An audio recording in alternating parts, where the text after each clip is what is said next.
সময় 5:54।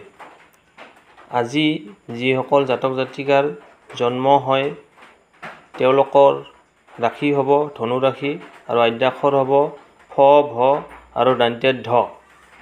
বৰ্ণ হ'ব ক্ষত্ৰিয় বৰ্ণ, নক্ষত্ৰ মূলা নক্ষত্ৰ, গণ হ'ব ৰাক্ষস গণ, যগ হ'ব বিকুম্ভ যগ,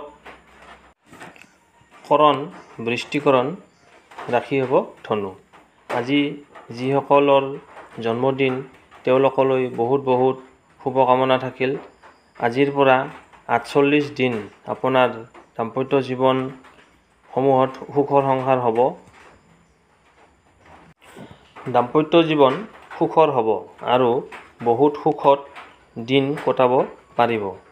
ভিডিঅ'টোৰ শেষত প্ৰতিকাৰ দিয়া হৈছে, গতিকে ভিডিঅ'টো শেষলৈ চাব। এতিয়া আহিছোঁ ৰাশিফলৰ শিতানলৈ। প্ৰথমতে আহিছোঁ মেষ ৰাশি। মেষ ৰাশি, আজি আপুনি নিজৰ কৰ্মত মনোযোগ দিয়ক, সুফল পাব। ব্যৱসায় চাকৰি কৰ্মজীৱনত সকলো শুভ। ধন লাভ, পাবলগীয়া টকা আজি পাব।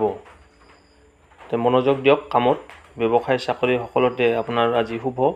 এতিয়া আহিছোঁ বৃক্ষ ৰাশি। বৃক্ষ ৰাশিৰ আদ্য অক্ষৰ হচৈ, হচৌ, ব। আজি বৃক্ষ ৰাশিৰ জাতক জাতিকাসকল, আজি আপোনাৰ খৰচৰ মাত্ৰা বাঢ়িব। পাৰিলে নিয়ন্ত্ৰণ কৰিবলৈ চেষ্টা কৰক, অযথা খৰচ নকৰিব। এতিয়া আহিছোঁ মিথুন ৰাশি। মিথুন ৰাশিৰ আদ্য অক্ষৰ হৈছে ক, দ্বিতীয় ছ আৰু খ। মিথুন ৰাশিসকলৰ আজিৰ দিনটো কেনে যাব? আজি আপুনি নিজৰ কৰ্মত মনোনিয়োগ কৰক, সুফল লাভ পাব। ব্যৱসায় চাকৰি, ব্যৱসায় বাণিজ্যত, কৰ্মজীৱনত শুভ। আজি আপোনাৰ ধন লাভৰ যোগ আছে, পাবলগীয়া টকাখিনি। এতিয়া আহিছোঁ কৰ্কট ৰাশি। কৰ্কট ৰাশিৰ আদ্যাক্ষৰ হ'ল হ আৰু মূৰ্ধন্যাত ড। কৰ্কট ৰাশিৰ আজি ৰাশিফল হ'ল, আপুনি যদি শান্তি বিচাৰে তেনেহ'লে ৰাতিপুৱা গা ধোৱাৰ পিছত জয় মা দুৰ্গা অৱশ্যেই 11 বাৰ জপ কৰক আৰু কমেণ্টত জয় মা দুৰ্গা বুলি লিখক। আজি আপুনি সূৰ্য ধৰ্ম পালন কৰক, মানে সূৰ্য যেনেকৈ পানী পৰিলেও সি উদয় হ'বই বা ঠাণ্ডা হ'লেও উদয় হ'বই, ঠিক তেনেকৈ আপুনিও আজি ৰ'দ পানী বৰষুণৰ কথা চিন্তা নকৰি নিজৰ কামত মনোযোগ দিয়ক, আপোনাৰ সফল হ'ব, আপুনি আগুৱাই যাওক। এতিয়া আহিছোঁ কন্যা ৰাশি। কন্যা ৰাশিৰ আদ্যাক্ষৰ হ'ল প আৰু মূৰ্ধন্যাত ঠ। কন্যা ৰাশিৰ আজিৰ দিনটো নিজৰ কৰ্মত মনোযোগ দিয়ক, সুফল পাব। ব্যৱসায় চাকৰি কৰ্মজীৱনত সকলোতে শুভ। ধন লাভ আছে, পাবলগীয়া টকা আপুনি আজি পাব। এতিয়া আহিছোঁ তুলা ৰাশি। তুলা ৰাশিৰ আদ্যাক্ষৰ হ'ল পেট কাটা ৰ আৰু দন্ত্যাত ঠ। তুলা ৰাশিৰ আজি জাতক জাতিকাসকল নিজৰ কৰ্মত মনোযোগ দিয়ক, লাভৱান হ'ব। চাকৰি ব্যৱসায় কৰ্মজীৱনত আপোনাৰ সকলোতে শুভ, ধন লাভৰ যোগ দেখা যায়। তাৰপিছত আছে বৃশ্চিক ৰাশি। বৃশ্চিক ৰাশিৰ আদ্যাক্ষৰ হ'ল দন্ত্যাত ন আৰু 29 জ। তাৰপিছত আছে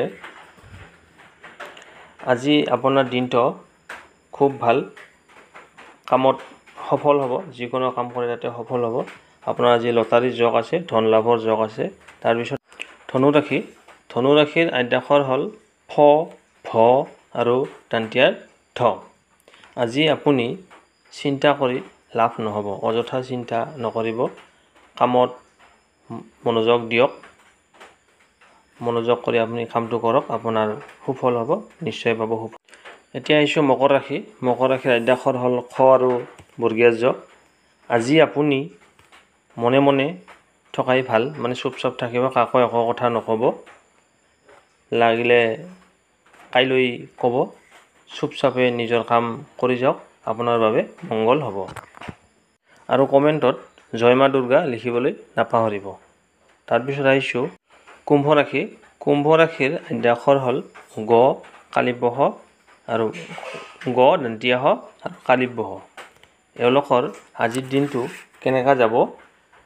আজি আপুনি নিজৰ মতে কাম কৰি যাওক, তাৰপিছত সুফল পাব।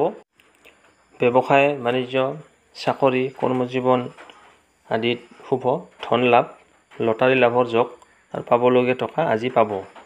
শেষৰ ৰাশিটো হ'ল মীন ৰাশি। মীন ৰাশিৰ আদ্যাক্ষৰ হ'ল প্ৰথম ছ, দন্তীয়া দ আৰু দন্তীয়া থ। আপোনাৰ আজি দিনটো ভালে যাব। আপুনি খালি নিজৰ কামত মনোযোগ দিয়ক আৰু ধন লাভৰ যোগ দেখা যায়। পাবলগীয়া কামত টকা যদি আছে আজি পাব। এইবাৰ মই প্ৰতিকাৰৰ বিষয়ে কৈ আছোঁ। প্ৰতিকাৰখিনি শুনি লওক। এতিয়া শুনক প্ৰতিকাৰ। প্ৰতিকাৰত আজি আপুনি যাত্ৰাৰ সময়ত মানে যেতিয়া আপুনি কৰ্মস্থানলৈ যাব তেতিয়া আপুনি এচামুচ দৈ খাই যাব নাইবা এচামুচ চেনি খাই যাব। আজি আপোনাৰ দিনটো শুভ হওক তাৰে কামনাৰে বিদায় মাগিছোঁ। আপোনাৰ ভাল লগাৰ লগতে অন্য বন্ধু বান্ধৱীক ভিডিঅ'টো শ্বেয়াৰ কৰি দিব। ভিডিঅ'টো শেষলৈ চাই থকাৰ বাবে ধন্যবাদ।